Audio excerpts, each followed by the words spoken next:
আজকে ছিল 27 সেপ্টেম্বর আর আজকে বৃহস্পতিবার। এখন প্রায় বিকেল 5:30 পৌনে 6টা মতন বাজছে। আমি আর উজ্জ্বল যাচ্ছিলাম আমাদের যে নতুন 3 বিএইচকেটা নেওয়া হয়েছে, যেটা তোমরা আগের ভিডিও দেখে থাকলে জানবে। রেজিস্ট্রেশন ভিডিওটাও আমি শেয়ার করেছিলাম। তো সেইখানেই যাচ্ছিলাম, কারণ আমরা এটা যেটা নিয়েছি সেটা হচ্ছে একটা রিসেল প্রপার্টি। তো যাদের থেকে আমরা এই ফ্ল্যাটটা কিনেছি তারা আজকে মুভ করে যাচ্ছে। প্যাকার্স অ্যান্ড মুভার্স দিয়ে সমস্তদের ফার্নিচার তো মুভ হয়ে গেছে, তার আগে সমস্ত চাবিগুলো আমাদেরকে বুঝিয়ে দিয়ে দেওয়ার জন্যই আজকে ডেকেছিল। আর একবার আমরা দেখেও নিতাম ফ্ল্যাটটা ঠিকঠাক।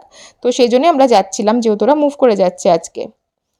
রেজিস্ট্রেশন ভিডিওটা দেখার পরে অনেকেই আমাকে পার্সোনালি মেসেঞ্জারে মেসেজ করেছিলে, অনেকেই কমেন্ট করেছিলে যে আমরা কোথায় ফ্ল্যাট নিচ্ছি আর 2 বিএইচকেটা কী করছি সেই সব ব্যাপারে। তো 2 বিএইচকেটাও আমরা কিন্তু এই সেম অ্যাপার্টমেন্টেই নিয়েছি, যেটা হচ্ছে সিংসান্দ্রাতে। সেটা আমরা নিয়েছিলাম 2018 সালে।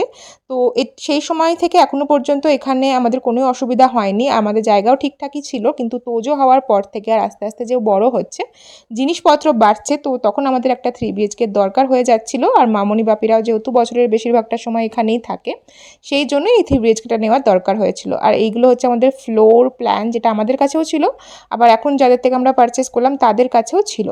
এটা হচ্ছে আমাদের 3 বিএইচকে সেটার হচ্ছে পুরো প্ল্যানটা। তো সেটাই আর একবার দেখছিলাম আমরা। এটা হচ্ছে টোটালি 1500 স্কোয়ার ফিটের।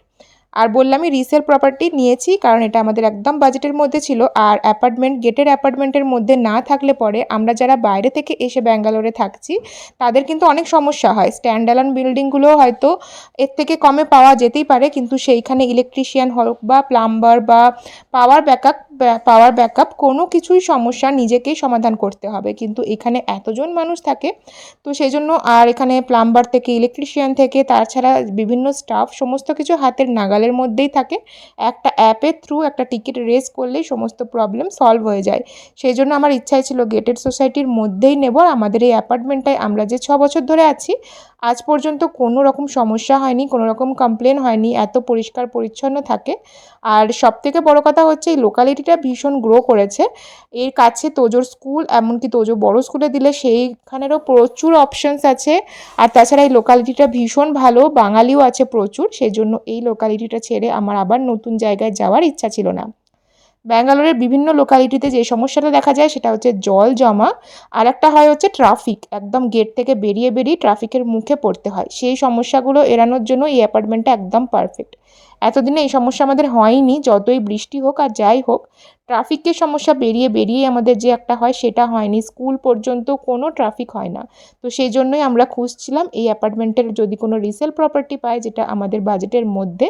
তো সেই রকমই একটা আমরা পেয়ে গেছিলাম, যেটা আমরা তখন সি ব্লকে থাকি আর এ ব্লকে একদম কাছাকাছি। আর ভীষণ হাওয়া বাতাস আছে, পূর্ব দিকটা খোলা, পূর্ব দিকের মুখ করে এই প্রপার্টি।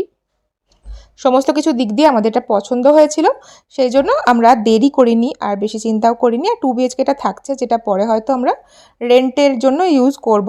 আর আস্তে আস্তে তোমাদেরকে তো শেয়ার করব এটার পরবর্তী আমাদের কী প্ল্যান বা কিছু। এখানে দেখো আমরা সমস্ত হচ্ছে চাবিগুলো পেয়ে গেছিলাম। অনেকগুলো যেহেতু ওয়ার্ড্রপ ওদের আছে, 3টে রুমে 3টে, তো অনেকগুলোই চাবি ছিল। আর তাছাড়া মেন গেটের যে চাবিটা সেটা ওরা দিয়ে দিয়েছে আমাদের হাতে। তো ফাইনালি সমস্ত চাবিগুলো পেয়ে গেছি। একটা মিনি ব্লগ তোমাদের সাথে শেয়ার করলাম, যতটা ইনফরমেশান আমার মনে হলো বলা দরকার ততটাই তোমাদের সাথে বললাম। পরে কিছু জানার থাকলে অবশ্যই কমেন্ট করতে পারো, আমি পরের ভিডিওতে চেষ্টা করব বলার।